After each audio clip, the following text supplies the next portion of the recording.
তো hello everyone, আজকের দেখো তোমাদের সাথে আমি একটা শেয়ার করছি বাচ্চাদের হেলদি রাখার জন্য একটা স্যারালাক। এটা কিন্তু আমি বাড়িতেই তৈরি করেছি, কারণ আমার ছেলে তো প্রচণ্ড প্রবলেম হয় বাইরে স্যারালাক খেতে।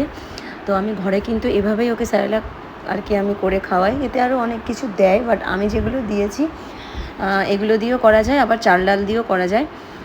তো প্রথমত একটা কথা বলি, অনেকে বাচ্চা মোটা হলেই ভাবে যে হেলদি, বাট সেটা কিন্তু একদমই নয়। বাচ্চা সুস্থ থাকবে, খুব অ্যাক্টিভিটি করবে, সেটাই কিন্তু বাচ্চা হচ্ছে হেলদি। মোটা বাচ্চা হলেই কিন্তু হেলদি হয় না। কারণ অনেকে মারা আছে যে বাচ্চা মোটা হয় না কেন, সেটা নিয়ে সমস্যা। এটা কিন্তু মোটা, এতে ফ্যাট আছে, অনেক কিছুতে ফ্যাট আছে, যেরকম বাদামে ফ্যাট তো থাকেই। তো যাই হোক, আমি এখানে কি কি নিয়ে নিয়েছি দেখো, তোমার সাথে সেটাই শেয়ার করছি। প্রথমে আমি নিয়ে নিয়েছি মাখানা, তারপরে নিয়েছি ওটস, আর ছিল চিড়ে, আমন্ড, কাজু, আর হচ্ছে পেস্তা বাদাম। পেস্তা বাদাম না, চীনা বাদাম।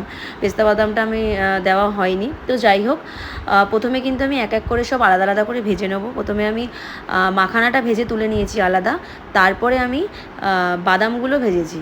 তো একেবারে খুব ভাজবো না, মানে বেশি পরিমাণে, আবার খুব কাঁচাও থাকবে না, তোমরা বুঝতেই পারবে ভাজা দেখলে।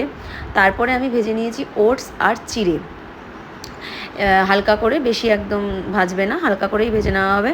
তারপরে আমি প্রত্যেকটা জিনিস কিন্তু আমি মিক্সি করেছি, এটা কিন্তু আলাদা আলাদা করেছি। প্রথমে আমি মাখানাটা মিক্সি করেছি, তারপরে কিন্তু বাদামের গুঁড়োগুলো মিক্সি করেছি, দেখতেই পাচ্ছ পুরো একদম মিহি হয়ে গেছে। আর তারপরে লাস্টে আমি করেছিলাম চিড়ে আর ওটসটা। তো এই সবগুলো কিন্তু এবারে একসাথে আমি মিশাবো। একসাথে কিন্তু মিক্সি করবে না, আলাদা আলাদা মিক্সি করার পরেই কিন্তু একসাথে মেশাতে হবে।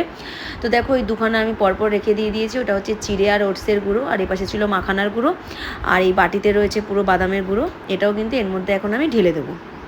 ঢেলে দেওয়ার পরে একসাথে মিক্সি করে আর ভরে রাখবো কৌটোতে। তোমরা কিন্তু এভাবে বাচ্চাকে খাওয়াতে পারো, ভীষণ, মানে আমি তো উপকার পেয়েইছি। মানে খুব ভালো, এনার্জি লেভেল এতটা হাই হয় তো ধারণার বাইরে। অনেকে তো খাওয়াও জানি, আর যারা যারা এখনও অবধি তোমাদের বাচ্চাদের ট্রাই করোনি তারা কিন্তু প্লিজ ট্রাই করো। আর এটা কিন্তু গরম জলে জাস্ট দুধটা দেবে 2 চামচ, আর এটা দেবে 2 চামচ, দিয়ে মিশিয়ে সন্ধ্যেবেলায় কিন্তু এটা খাওয়াতে পারো। এটা অনেকক্ষণ পেটও ভার করে, প্লাস অনেকক্ষণ থাকেও। এটা তোমরা কেউ সকালেও খাওয়াতে পারো কলা এবং খেজুরের সাথে। তো তোমরা কিভাবে খাওয়াও তোমার বাচ্চাদের সেটা তোমাদের ব্যাপার, কিন্তু এই গুঁড়োটা কিন্তু দুধের সাথে মিক্সড করতেই হবে। আর যেহেতু এখানে ওটস আছে, তোমরা সকালেও খাওয়াতে পারো, ব্রেকফাস্টে, বা সন্ধ্যেবেলাও খাওয়াতে পারো। আমি এটা কিন্তু আমার বেবিকে সন্ধ্যেবেলাতেই দিই, তো কিন্তু আরামসে খেয়ে নেয়, কোনো প্রবলেম করে না। তো যদি ভিডিওটা ভালো লেগে থাকে অবশ্যই কিন্তু লাইক করে দিও, আর কমেন্ট করে জানিও, আর শেয়ার করে দিও, যাতে আরও বাচ্চাদের কাজে, বাচ্চার মাদের কাজে লাগে। তো টাটা, বাই বাই।